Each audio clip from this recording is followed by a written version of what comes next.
Las señales del mercado, la trastienda del poder, los personajes claves del mundo empresarial y, ¿por qué no?, innovación, startups y tiempo libre. Por la 100.1, un espacio para conversar e informarse con Gabriela Arteaga, editora de DF Sud. Esto es DF en Infinita. Son las 6 de la tarde con 34 minutos, ya estamos de regreso en lo que faltaba y le damos inmediato la bienvenida a Gabriela Arteaga. ¿Cómo estás, Gabriela? Muy bien, ¿cómo están ustedes? Muy bien y muy interesados en lo que vamos a estar conversando y la información que tú nos traes, porque sin duda en las elecciones del próximo domingo en Venezuela son uno de los hitos más importantes a nivel regional del último tiempo, ¿no? Y ha generado muchísima expectación, sobre todo cuando todos los números que se manejan a nivel de la oposición indican que Edmundo González, que es el candidato de la oposición unida, en el fondo tendría todas las posibilidades de sacar del gobierno a Nicolás Maduro. El problema es cuál va a ser la posición de ese gobierno. Exactamente, toca decir algo clave, si es que. Claro. Y sin ánimos de ser ni muy pesimista, ni de ubicarse en uno u otro bando, hay que reconocer, y creo que hay una situación clave que pasó recientemente en las horas hoy, que tiene que ver con el expresidente de Argentina, Alberto Fernández. Exacto. Que históricamente vinculado con el presidente Hugo Chávez en su momento, también con el presidente Nicolás Maduro, y ver que había sido invitado como observador al proceso y que por sus declaraciones, sumándose a lo que había dicho también el presidente Lula respecto de la importancia de respetar resultados y que lo saquen, le retiren esa invitación y les digan que se está intrometiendo en las elecciones, creo que marca muchísimo lo que es el ambiente electoral. O sea, han sido declaraciones, perdón, Pau, bien significativas, porque si hay algo que ocurría con los líderes de izquierda latinoamericana, y pasemos la excepción con el presidente Boric, que ha tenido una postura bien clara y que de hecho ha tenido hartos problemas con el régimen de Maduro, ha sido la ambigüedad de algunos líderes respecto a la defensa de la democracia, en el fondo. De eso estamos hablando. Entonces, cuando es Lula quien sale a hacer esta declaración, y cuando es, como tú decías, Alberto Fernández, un hombre de izquierda que tenía vinculación con el gobierno de Maduro, al menos no tenía problemas de relaciones, da cuenta de que algo ha ido cambiando de lo que habíamos visto en otras elecciones presidenciales. Completamente, el ambiente es el escenario es completamente distinto. Nicolás Maduro, vamos a pensar además que esta es su segunda reelección.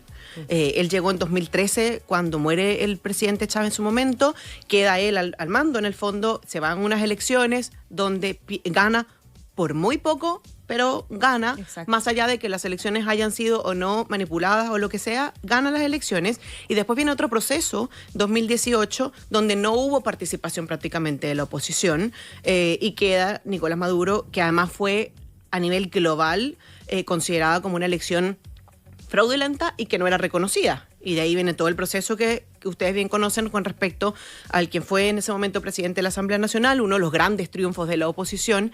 Y lo que se piensa en este momento es que es el momento, el impulso para que vuelva a llegar la oposición al gobierno.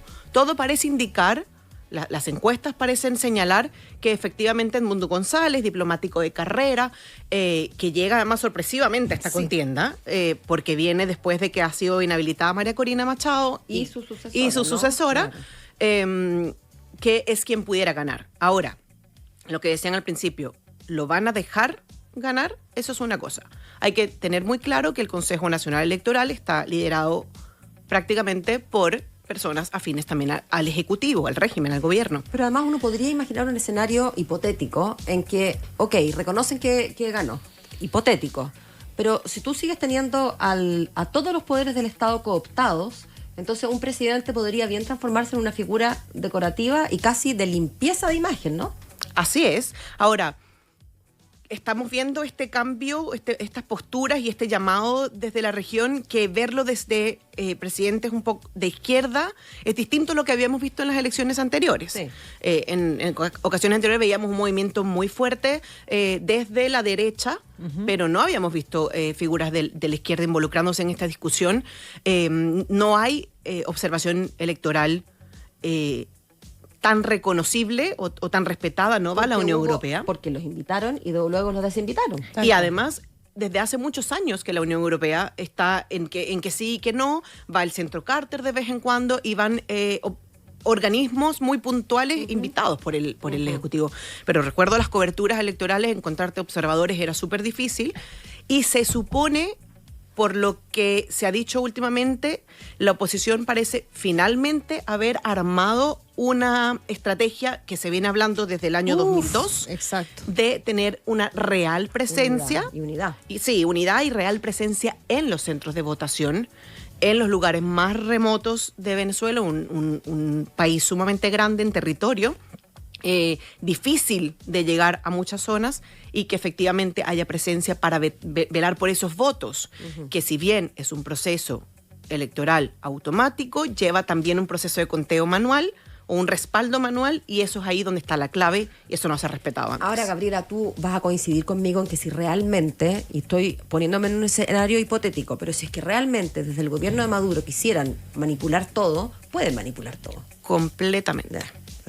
Además, hay que recordar que en un momento, ya se me va un poco la fecha, pero la empresa que se encargaba, o hasta, no sé si todavía sigue, pero que estuvo al frente de las votaciones, encargada del proceso digital, reconoció que los datos podían ser manipulables. Imagínate. O sea, entonces, ¿qué más claro? Claro.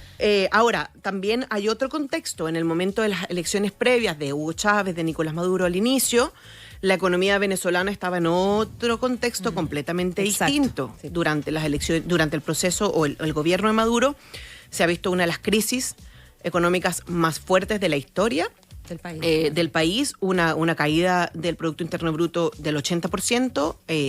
Mañana van a leer más detalles sobre la industria petrolera en Diario Financiero, pero estamos en una producción de alrededor de, dependiendo de las cifras y de cuál sea la fuente, entre 780 y 890 mil barriles diarios. Mantención de las De todo. centrales y De todo. y Inversión. Se ha perdido todo. Mira, inversión, mantención, mantenimiento. gestión. sí, todo. Recuerden que en el 2002, cuando se da la gran huelga general de diciembre de 2002, que duró hasta enero del 2003, que era una huelga general a la que se suma la industria petrolera, que se paralizó por completo, Hugo Chávez despide a 23.000 empleados de la industria y reemplaza con personas militares, cercanas sí, y claro. militares. Entonces, quienes quedan a cargo de la industria no son específicamente los más, no todos, no vamos a hablar a generalizar, pero no son personas completamente aptas, O sea, idóneas para esto. PDVSA ha sido utilizado como un botín. Claro, y ellos se pusieron y se han repartido y se los repartieron, ¿no? Estamos hablando de millones y millones de dólares que se reflejan ahora en la situación en la que están. Está revisando las últimas declaraciones del fiscal general de Venezuela, del que hemos hablado harto a propósito también de cómo él interviene con declaraciones sobre el caso GEA y entra ahí en una tensión con el gobierno chileno, que dice que el que adelante resultados será detenido. Ya están haciendo algunas advertencias a propósito de estos conteos y la presencia de la ¿Y leíste oposición. lo de la manzanilla? ¿Cómo fue? Porque él habló, Hugo Chávez, Nicolás Maduro habló de que si es que él no ganaba la elección iba a haber un baño de sangre. Sí, claro. Y luego le Lo ha dijo, dicho un par de mandó a veces. decirle a la gente que se había puesto nerviosa por escuchar del baño de sangre, que se tome una manzanilla. Bueno, eso viene también de histórico de los presidentes que hemos tenido de mandar a comer dulces cuando no te agrada algo. Y bueno, y ahora él manda a tomar manzanilla. Sí, Felices los productores de manzanilla. ¿ves? Gabriela, a propósito de la situación económica, tú dabas algunos datos que son objetivos, ¿no? Hay números clarísimos respecto a cuál es la situación, pero es interesante porque en el último tiempo había toda una campaña desde el oficialismo para tratar de mostrar que Venezuela ha tenido un repunte económico impresionante en el último tiempo. ¿Qué hay de real? ¿Hay algo de real en eso? Porque también uno dice, bueno, quizás efectivamente ha habido algún cambio en las condiciones. Sí, hay que completamente, revisarlo. sí lo hay, es real, hay una recuperación tímida, pero hay una recuperación. Venezuela logró ponerle quizás un freno Ahora, hay que ver las causas, pero un freno al tema de hiperinflación. Vamos a recordar que en algún momento estuvimos alrededor de 130.000% de inflación. Ha venido cayendo con fuerza. Entre los datos se dice que pudieran estar incluso alrededor del 60% este año, cosa que es súper baja cuando hablamos de que estábamos en 130.000 por ciento. Pero hay varias cosas que ocurren en esta última parte del gobierno de Maduro. Primero, se levantan una cierta cantidad de sanciones o se flexibilizan por parte de Estados Unidos. Eso, bueno, previo a eso, los que tenían dinero en Venezuela empezaron a invertir internamente porque con las sanciones no podía sacar el dinero. Entonces hubo una reactivación de inversión interna. Muchísimos comercios, restaurantes, centros comerciales que empezaron a construirse y a levantarse, farmacias. Es una locura la cantidad de farmacias que se ven, sobre todo en el estado Zulia, por ejemplo, al norte. Eso empezó a ocurrir. Luego levantan sanciones y empieza también a reactivarse un poco el turismo. Y otra de las cosas que viene ocurriendo es que la economía, sin ser de manera oficial, se dolarizó. Entonces, con la cantidad, piensen que son 7,7 millones de personas, de venezolanos fuera, mandando dólares y con eso logras mantenerte de cierta forma. Eso reactiva una economía. Ahora, no hay una reactivación real en las industrias claves, de movimiento clave de la economía. La industria petrolera, como les digo, está a niveles de cuando en diciembre del 2002 hubo el paro. O sea, de hace 22 años. Claro. En ese momento cayó de casi 3 millones de barriles diarios a 700, 800 y hoy estamos en la misma cantidad. Entonces, no es a nivel de petróleo, además el precio del petróleo tampoco está en 140 cuando estuvo en la época de Chávez, claro. También las industrias, aquí les tengo datos, de la Confederación Venezolana de Industrial, la Conindustria, el sector manufactura tenía al inicio del gobierno de Maduro 12.500 empresas. 12.500 empresas. Actualmente hay 2.000. Wow. Nosotros también tenemos una nota que publicamos ayer de las empresas que se han ido solo durante la última década, que es en teoría el gobierno de Maduro, y estaban en 24 las empresas que se han ido, solo en estos últimos 4 años. Pero lo cierto es que, claro, esta reactivación nos permite haber dejado de ver estas imágenes que nos llegaban, Andrea, por tanto tiempo, de gente famélica, de gente, no digo que la situación esté boyante, claramente, pero cuando nos enterábamos, por ejemplo, de los cortes de luz, que las morgues ya no tenían cadáveres, que se estaban descomponiendo porque no había luz para mantener los frigoríficos de las morgues, cuando se empezaron a morir los animales del zoológico por inanición, o sea, había ya cosas que realmente recordaban como a las noticias que en algún momento uno recibía de la África subsahariana, ¿no? De Somalia, de Etiopía en su momento, estoy pensando en los 80, claro, de hambrunas que realmente no se habían visto en América. Ahora, ¿qué ha pasado también? Que se ha ampliado muchísimo más la brecha entre los que tienen capacidades económicas, clase media, que es sumamente amplia hoy en día y que no tiene con un solo sueldo para mantenerse. Un sueldo puede estar de $40 mensuales, ¿ya? Y está una gran cantidad de la población que sigue estando en pobreza, que por lo general son los que se mantienen a través de subsidios del Estado. Que debiera ser, perdón, Gabriela, el voto más duro del régimen de Maduro, ¿o eso ha cambiado? Eso también? Ha cambiado. Porque en la época de Chávez, ahí estaba la base electoral, ¿no? Sí, claro. Con los programas de vivienda, de salud, de alimentación. PDVSA, que era la estatal petrolera, se puso a producir y a repartir alimentos en su momento. Ellos incluso se quedaron hasta sin la posibilidad de hacer eso. Había un proyecto muy fuerte de salud pública. Todos esos centros de salud quedaron abandonados también. Pero hay una gran cantidad de población, yo no me conozco exactamente el porcentaje, pero que sigue sin tener acceso a muchísimas cosas y que hoy tampoco tiene la ayuda del Estado. Claro. Y que esa gente probablemente sí lo está viviendo, pero no lo estamos viendo tanto. Porque la clase media se amplió demasiado, que tienen que tener 2, 3 y hasta 4 empleos distintos para poder subsistir, además de las remesas que vienen de El afuera. otro día escuchaba también, me acuerdo, un podcast, Gabriela, una profesora que contaba que ella trabaja de día, de tarde y luego los fines de semana en una universidad y hace clases particulares y que es la única manera, con 3 sueldos básicamente, de mantenerse. De más o menos, sí. mantenerse. Bueno, uno como periodista se relaciona más quizás con periodistas, pero tienen hasta 3 y 4 trabajos, uno en radio, uno como corresponsal de medio extranjero, Claro.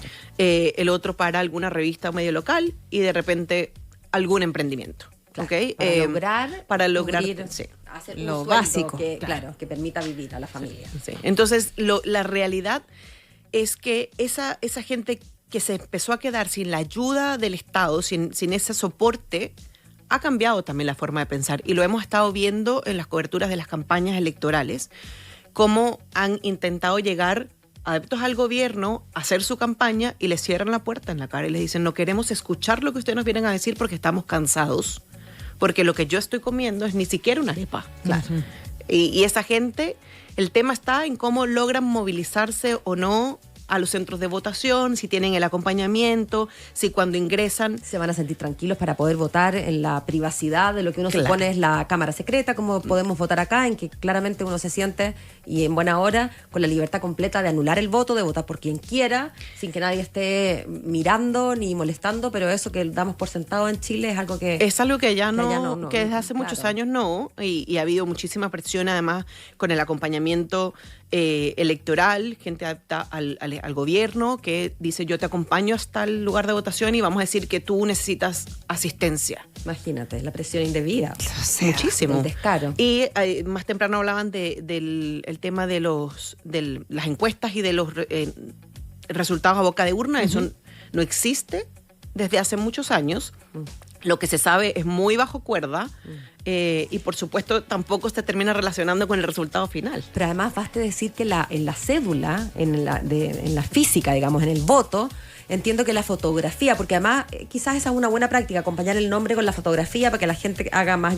Pero la fotografía del presidente actual, de Nicolás Maduro, aparece 13 veces. Dije 13. Sí. O sea, 10 más 3, no 3. Pero ¿por qué tiene que aparecer más de una? ¿No? Pero no 2, no 3, no 4, no 5, no 6, 13. Es un tarjetón electoral inmenso. Que sale una foto y una foto y otra foto y otra foto. Yo no sé si es la misma foto. Trate de encontrar a Wally, Claro. al otro. Yo no sé si es la misma lógico. foto que aparece 13 veces o es una vestido de civil, otro No, vestido de... es exactamente la por si uno misma. se ok, claro. Es exactamente la misma y abajo lo que estás como el nombre del partido político en el fondo que te respalda. está apoyando. Como él no está yendo como del PSV, por ejemplo, Ajá. entonces no es una sola, entonces va por cada partido que te apoya y en el caso de Edmundo, como es el candidato... A él sale 3 veces, Claro, entiendo, y como es el candidato de la unidad, va con la unidad.